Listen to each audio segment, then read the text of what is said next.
नमस्कार, आप देख रहे हैं अपना बिहार। मैं हूं आपके साथ विभा उपाध्याय। बुलेटिन की शुरुआत इस वक्त बड़ी खबर के साथ। खबर समस्तीपुर के चकमहेसी से आ रही है, जहां पर बंजारा समाज से आने वाली नाबालिग लड़की के साथ दुष्कर्म का मामला सामने आया है। सनसनीखेज वारदात को अंजाम देने वाले आरोपियों की ओर से लड़की के साथ मारपीट और प्राइवेट पार्ट को नुकसान पहुंचाया गया है।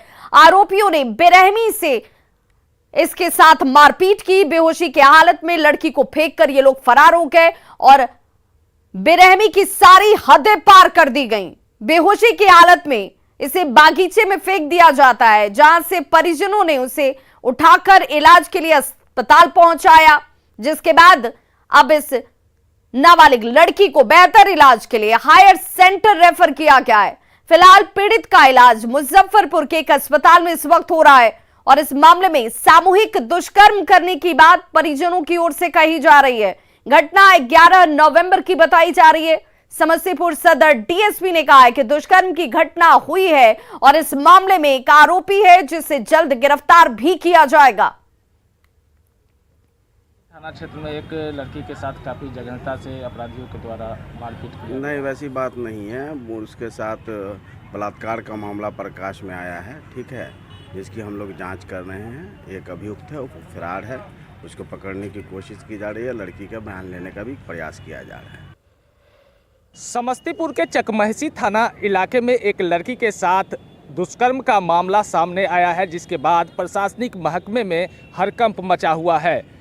जिस लड़की के साथ दुष्कर्म की घटना हुई है, वह लड़की बंजारा समाज से आती है और फिलहाल जिंदगी और मौत से जूझ रही है। दरिंदों ने उसके साथ काफ़ी बेरहमी से मारपीट किया और उसके प्राइवेट पार्ट को भी नुकसान पहुंचाया है। इस मामले में सदर डीएसपी ने कहा है कि एक आरोपी है और उसे जल्द गिरफ्तार किया जाएगा। अब देखने वाली बात है कि पुलिस कब तक उस आरोपी को गिरफ्तार कर पाती है। Mukesh Kumar, news 18 network, Samastipur.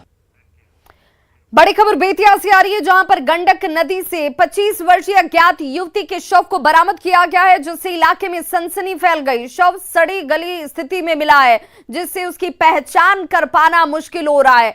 शव मिलने की सूचना पर ग्रामीणों की भीड़ इकट्ठा हुई, लेकिन अभी तक पुलिस घटना स्थल पर नहीं पहुंच पाई है। घटना नौतन थाना क्षेत्र के भगवानपुर छरकी दियारा की है और आशंका जाहिर की जा रही है कि हत्या कर शव को नदी में फेंक दिया गया और फिलहाल इस शव की शिनाख्त नहीं हो पाई है। भगवानपुर छरकी की यह घटना, जहां गंडक नदी से युवती के शव को बरामद किया गया और इलाके में इस घटना के सामने आने के बाद सनसनी मच गई। बड़ी खबर कटिहार से आ रही है, जहां बेकाबू ऑटो पलट गया है और 2 महिलाओं की मौत हो गई है। 10 लोग इस दौरान जख्मी बताए जा रहे हैं। बेलागाढ़ी गांव के पास की यह घटना है। बंगाल की रहने वाली ये दोनों महिलाएं बताई जा रही हैं, जिनकी मौत इस हादसे में हुई है। बेकाबू ऑटो जो है वो पलटा और उसकी जद में आकर 2 महिलाओं की मौत हो गई। 10 लोग जख्मी हैं और फिलहाल सभी घायलों का सदर अस्पताल में इलाज इस वक्त हो रहा है।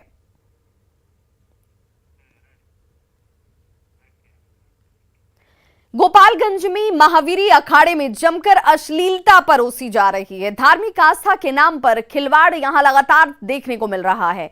हालांकि वीडियो सामने आने के बाद पुलिस ने डीजे जब्त कर एफआईआर की शुरुआत कर दी और तस्वीरें आपके टीवी स्क्रीन पर ही हैं। गोपालगंज के माझागढ़ थाने के भैंसी गांव की यह तस्वीर, जहां पर महावीरी अखाड़े को लेकर के जुलूस निकाला जाता है और हर साल इस तरह का आयोजन किया जाता है। महावीरी अखाड़े के नाम पर इस तरह के जुलूस निकलते हैं, लेकिन महावीरी अखाड़ा जुलूस में पारंपरिक तरीके से लाठी डंडे का करतब दिखाने और हनुमान जी की प्रतिमा को नगर भ्रमण है वो कराने की परंपरा है। लेकिन उस परंपरा की जगह देखिए किस तरह की चीजें परोसी जा रही हैं। अश्लीलता यहां पर दिखती है। धार्मिक आस्था के नाम पर खिलवाड़ की ये तस्वीर इस वक्त आपके टीवी स्क्रीन पर है। समाज के चंद लोगों ने इसे मनोरंजन का खेल बना दिया है। पुलिस भी ऐसे लोगों पर लगातार कार्रवाई कर रही है और डीजे को जब्त किया जा रहा है, लेकिन तब भी ये रुकने का नाम नहीं ले रहा। महावीरी अखाड़ा शुरू होने से पहले संचालकों से यहाँ एक पत्र भरवाया जाता है और इस पत्र के जरिए ये सुनिश्चित कराने की कोशिश होती है कि इस अखाड़े में धार्मिक आस्था के साथ कोई खिलवाड़ नहीं किया जाएगा। इसके बावजूद अखाड़े में अश्लीलता को रोका नहीं जा पा रहा है। ये एक बड़ा विषय और चिंता का विषय इस वक्त नजर आता है। और बड़ी खबर इस वक्त दरभंगा के बहेड़े से आ रही है, जहां पर हावी भौवाड़ गांव में एक खेत में गिरे गिद्ध के शरीर पर सेंसर मिला है और इस सेंसर को देखकर स्थानीय लोगों में हड़कंप मच गया। लाल घेरे में इस वक्त आप वो तस्वीर भी देख पा रहे हैं और यही वो गिद्ध है जिसकी बरामदगी एक खेत से की गई। और जैसे ही स्थानीय लोगों को इसकी जानकारी मिलती है, इसे देखने के लिए भीड़ इकट्ठा जरूर हो गई और इस गिद्ध के शरीर पर सेंसर लगा हुआ था, जिसे देखकर लोगों के मन में कई तरह के सवाल खड़े होने लगे।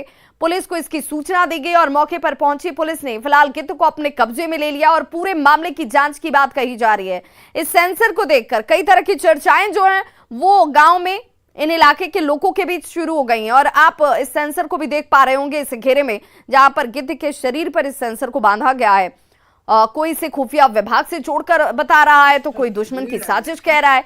फिलहाल पुलिस मामले की जांच में जुटी है। वन विभाग के वनपाल आरएन झा ने कहा है कि वन विभाग को बहेड़ा पुलिस से सूचना मिली जरूर है और अब ये देखा जाएगा कि आखिर इस सेंसर को वन विभाग की तरफ से लगाया गया है, इस सेंसर का काम क्या है। हालांकि ये विलुप्त प्राय जीव है और ऐसे में इस गिद्ध को लेकर के जब इसकी संख्या जो है वो घटती जा रही है, मूवमेंट पर, गतिविधियों पर नजर रखने के लिए इस तरह के सेंसर का इस्तेमाल किया जाता है, लगाया जाता है।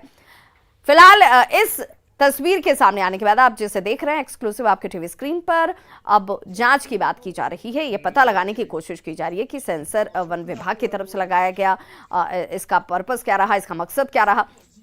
लेकिन इस तस्वीर के सामने आने के बाद चर्चा जो है वो स्थानीय लोगों में जरूर है। गिद्ध जो था तो बहेड़ा सूचना बहेड़ा अध्यक्ष थाना अध्यक्ष से हमको पता चला कि एक ठो गिद्ध हावी भुआर चौर में आया हुआ है। हाँ, आप वहाँ पर आइए। हम वहाँ पर गए, देखिए गिद्ध वहाँ पर था। गिद्ध पर जब गए तो वहाँ पर हम मसहरी लेकर के जाल लेकर उसको चारों बगल से पहले इसको ढक दिए। उसके बाद इसको उठा के लाए अपने नर्सरी में देखा, उसके पीठ पर पड़ा, उसको देखा एक ठो चिप जैसे लगा हुआ है कुछ और उसके पैर में एक ठो झुनझुना लगा हुआ है। तो सुना आपने, पुलिस कर्मियों का ये कहना है कि जब सूचना मिली तो इसे अपने कब्जे में ले लिया गया है और अब वन विभाग के अधिकारियों को इसकी सूचना भी दी गई है, उन्हें जानकारी दी गई है। हमारे साथ खुद पर्यावरणविद मुकेश चौधरी जी जुड़ चुके हैं। मुकेश चौधरी जी, बहुत स्वागत है आपका न्यूज़ 18 बिहार झारखंड पर।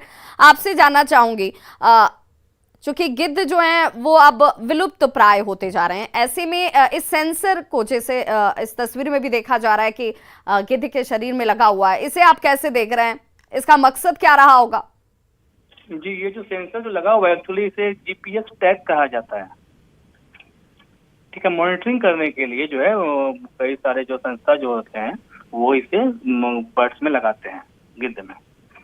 गिद्ध की संख्या कम होती जा रही है, इसलिए अभी हाल फिलहाल जो है नेपाल के कुछ क्षेत्रों में और मध्य प्रदेश में जो है लगाया गया है सेंसर। हो सकता है कि ये गिद्ध जो है वो वहीं से यहाँ आया हो, इसकी पॉसिबिलिटी ज्यादा है। तो मुकेश जी, जो ग्रामीणों के बीच चर्चा है या शंका जाहिर की जा रही है कि कहीं इसके पीछे कोई साजिश तो नहीं है या यहाँ पर जानबूझकर साजिशन दुश्मन की तरफ से भेजा क्या हो, ये तमाम कयास निरर्थक हैं? एकदम निरर्थक है, ऐसा कोई बात नहीं है।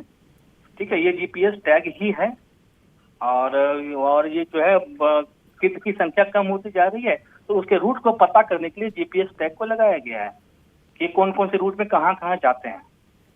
सिर्फ इतनी सी बात है, घबराने की वाली बात नहीं है। मुकेश चौधरी जी, चूंकि आपका अनुभव इस तरह की चीजों को लेकर के रहा है, क्या ये माना जाए, चूंकि गिद्धों की घटती संख्या भी पर्यावरण के जो जानकार हैं आप भी समझ रहे हैं कि ये चिंता का विषय है, क्योंकि कई तरह के मृत प्राय चीजों को ये गिद्ध खा करके उससे होने वाली बीमारियों को दूर रखते हैं। लेकिन अब के इस समय में जब इनकी संख्या घट रही है तो इनके इस मूवमेंट पर नजर रखना बहुत जरूरी है। कितना महत्वपूर्ण ये सेंसर इस वक्त हो जाता है जो तमाम बचे हुए गिद्धों के ऊपर लगाए गए हैं? इससे पता चल जाता है गिद्ध जो है कौन कौन से एरिया में कब जा रहे हैं, उनका जो है पैटर्न क्या है और कहाँ पर किस संख्या। तो बहुत बहुत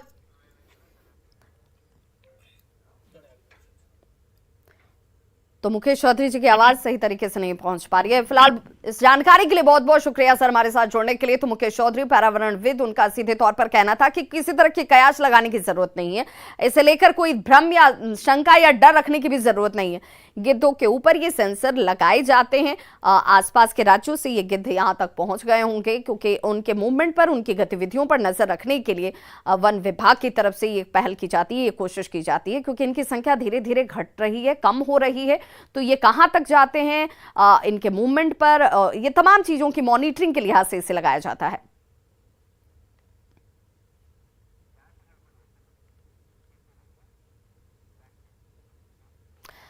माना कि शराबबंदी बहुत अच्छी है, इससे गरीबों को फायदा भी हो रहा है, लेकिन शराबबंदी जमीन पर लागू नहीं हो पा रही है, इसीलिए शराबबंदी खत्म कर देनी चाहिए। अब ये मांग हर तरफ से उठने लगी है। पहले पूर्व सीएम जीतन राम मांझी ये मांग कर रहे थे, लेकिन अब कांग्रेस के नेता भी यही मांग कर रहे हैं कि शराबबंदी को खत्म कर देना चाहिए, क्योंकि जेडीयू संसदीय बोर्ड के अध्यक्ष उपेंद्र कुशवाहा के बयान को भी याद कीजिए। उन्होंने भी कहा था कि सरकार कितने भी दावे क्यों ना कर ले, लेकिन सच्चाई यही है कि शराबबंदी पूरी तरह लागू नहीं हो पाई। ऐसे में प्रशांत किशोर हो या फिर आरसीपी सिंह, सभी यही मांग करने लगे हैं कि लोगों को परेशान करना बंद किया जाना चाहिए और शराबबंदी खत्म होनी चाहिए।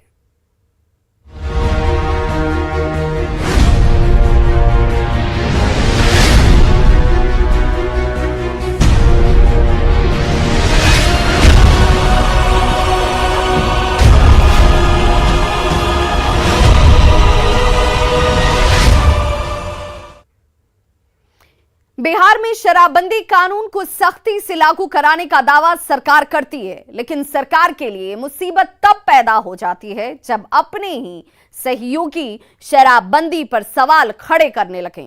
कांग्रेस विधायक दल के नेता अजीत शर्मा हैं, उनका ताजा बयान सुन लीजिए। इस बयान के जरिए उन्होंने प्रदेश की सियासत को गरमा दिया है। अजीत शर्मा ने अपने बयान से मुख्यमंत्री के इसी ड्रीम प्रोजेक्ट को सवालों के कटघरे में लाकर खड़ा कर दिया। इससे पहले भी कांग्रेस के कई दूसरे नेता शराबबंदी पर सवाल उठा चुके हैं और अब एक नया नाम इसमें अजीत शर्मा का भी जुड़ चुका है।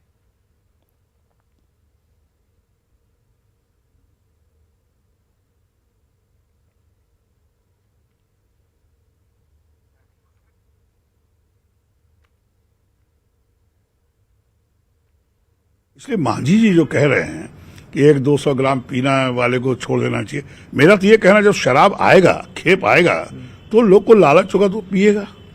कमजोरी होती है इंसान की। तो सर शराबबंदी कैसे सफल होगी जब आपके अधिकारी हैं, आपकी सरकार है, जब आपके अधिकारी ही शराब पी रहे हैं, तो फिर कैसे ये सफल होगी? शराब वो पी रहे मैं नहीं जानता, लेकिन उनकी मिली भगत से ही शराब की नहीं है। अच्छी चीज है बंद होना। सरकार से कहिए कि शराब खुलवाइए, बिहार में रेवेन्यू भी आएगा। और वैसे हमारे वंचित समाज के लोग जो गलती से शराब पी लेते हैं, उनको सजा होती है, तो उससे भी वो बचे। कहाँ कहाँ आप रोक लगाइएगा? माफिया हर जगह सक्रिय है। कुछ पुलिस वाले भी हैं जो माफियाओं से मिले हुए हैं, अच्छे पुलिस वाले भी हैं जो उस पर रोक लगा रहे हैं। लेकिन शराबबंदी के बाद लगभग कितने लोगों की जान चली गई और रिजल्ट क्या आया? रिजल्ट हमको नहीं लगता है कि बहुत पॉजिटिव रिजल्ट आया है। कुछ दिनों पहले ही जेडीयू संसदीय बोर्ड के अध्यक्ष उपेंद्र कुशवाहा भी शराबबंदी को फेल करार दे चुके हैं। उन्होंने कहा था कि सरकार के दावे चाहे कुछ भी हो, शराबबंदी सफल नहीं है। कुशवाहा से भी पहले कई लोगों ने शराबबंदी के औचित्य पर सवाल खड़े किए।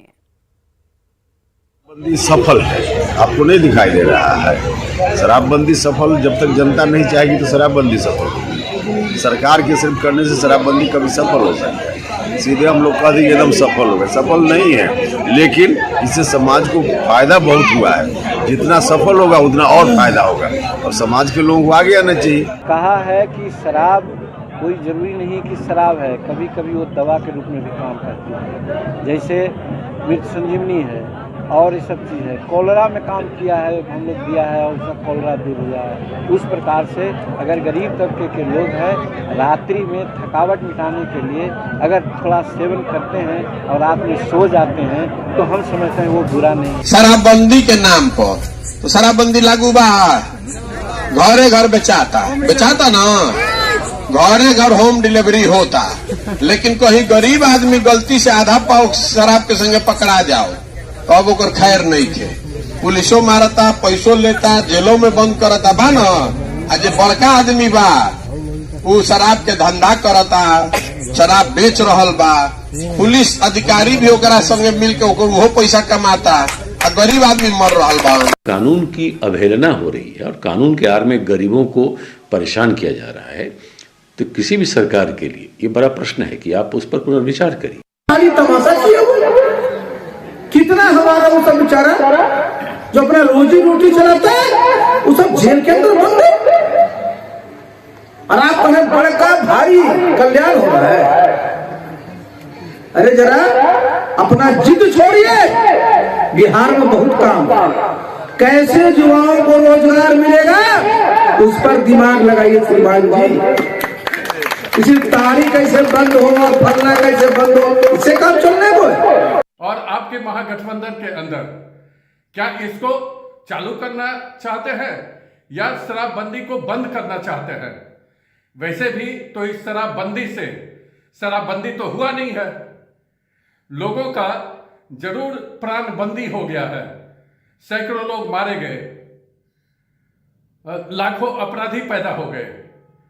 तो आप स्पष्ट करें कि शराबबंदी बंद करेंगे। अगर चाहते हैं कि विदेशी मुद्रा आए, फॉरेन करेंसी आए, तो आपको उनको उनके हिसाब से भोजन का और पीने का आज़ादी देना होगा, नहीं तो वो क्यों आएंगे यहाँ? आप ये बताएं। हमने चर्चा किया, कई देशों में लोगों ने कहा कि हम कैसे जाएं बिहार। तो जेडीयू संसदीय बोर्ड के अध्यक्ष उपेंद्र कुशवाहा ने माना कि शराबबंदी उतनी सफल नहीं हुई है। हालांकि उन्होंने कहा कि इसे सफल बनाने के लिए आम लोगों में जागरूकता फैलाने की जरूरत है।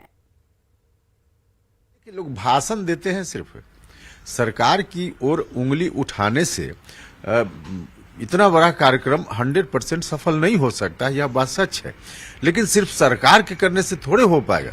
जो लोग भाषण दे रहे हैं उनको जानना चाहिए जनता के बीच में, जनता को अवेयर करना चाहिए, और जनता से जाकर लोग पूछें, गांव में गरीब लोगों से, महिलाओं से, कि कितनी खुशी है लोगों में शराबबंदी को लेकर के। हाँ, और ठीक से लागू हो पाए उसके लिए आम लोगों को आगे आना पड़ेगा, आम लोगों को सहयोग करना पड़ेगा। तो सहयोग लोगों का कैसे मिले, इस दृष्टि से जो नेता लोग भाषण दे रहे हैं कि सरकार समीक्षा को करनी चाहिए, समीक्षा सरकार पर उंगली उठा रहे हैं, उनको पता होना चाहिए कि हर जगह जाके मुख्यमंत्री हर घर में बैठेंगे क्या, हर घर में जाकर पुलिस बैठेगी क्या, हर घर ऐसा होता नहीं है। तो लोगों को चाहिए, अच्छा काम है, जनता कह रही है, कुछ कमी है तो उसको पूरा करना है, तो लोगों को जनता के बीच जाना चाहिए। तो बिहार में शराबबंदी पर उठ रहे सवालों के बीच कांग्रेस के प्रदेश अध्यक्ष मदन मोहन झा ने कहा कि पार्टी ने शराबबंदी कानून का समर्थन किया था, लेकिन बिहार में शराब माफिया शराब की तस्करी कर रहे हैं, इस पर अंकुश लगाना होगा। ये बात सही है, जो हमारे माफिया तत्व जो हैं कुछ बैकडोर से इस नियम को भी माने धत्ता दिखा करके कुछ कारोबार करते हैं। तो उस हालत में कहीं न कहीं संशोधन की भी आवश्यकता पड़ती है, और सरकार कर भी रही है समय समय पर। तो मैं समझता हूँ कि हम लोग ने जो प्रण लिया था उसमें कुछ सख्ती के साथ इसको लागू करना चाहिए। आज बिहार वासियों को बड़ा तोहफा मिला है। जी हां, केंद्रीय मंत्री नितिन गडकरी आज आरा बक्सर फोरलेन का उद्घाटन कर रहे हैं, और आरा से बक्सर तक 92 किलोमीटर लंबे फोरलेन के निर्माण में लगभग 1500 करोड़ रुपए की लागत आई है। आरा से बक्सर तक जाने वाली फोरलेन का जायजा लिया हमारे संवाददाता रवि एस नारायण ने। देखिए, अभी हम आरा बक्सर फोरलेन पुल पे हैं, और यहाँ अब जो तस्वीरें हम आपको दिखाते हैं कि किस रफ्तार से जो गाड़ियां हैं वो यहाँ से निकल रही हैं। पहले एक समय था जहाँ से पटना से लेकर के बक्सर तक जाने में घंटों का समय लगता था, लेकिन आज उसी सड़क पर ये 4 लेन का निर्माण हो जाने से लोगों को बड़ी राहत है। आपको बताएं कि यहाँ पे जो गाड़ियां हैं वो पूरे रफ्तार से चल रही है, और ये जरा देखिए कि जहाँ जहाँ जरूरत है वहाँ छोटे छोटे पुल का भी निर्माण किया गया है, और आपको बता दूं कि आरा से लेकर के बक्सर तक करीब कई दर्जन जो हैं वो छोटे छोटे पुल और पुलिया का निर्माण किया गया है ताकि रफ्तार में कमी ना हो, और इसका जो चौड़ीकरण है वो काफी शानदार है। और जिस कदर गाड़ियां निकल रही हैं वो ये बताती हैं कि इस 4 लेन का जो निर्माण है वो कितना बेहतर है और लोगों के लिए कितना सुविधाजनक है।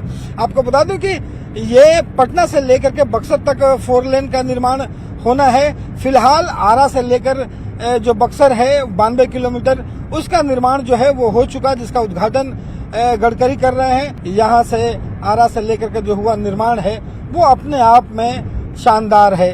और इसके साथ साथ जो नया पूर्वांचल जो एक्सप्रेसवे का जो बक्सर से लिंक रोड जो जिसका उद्घाटन होना है, उसके हो जाने से सबसे बड़ी सुविधा जो है वो ये बिहार वासियों को मिलनी है कि यहाँ से जिसको दिल्ली जाना है और लखनऊ के रास्ते जब दिल्ली जाएंगे तो उसके कई घंटे जो हैं वो बच सकते हैं, उसका जो है दूरी जो है वो कम हो जाएगी।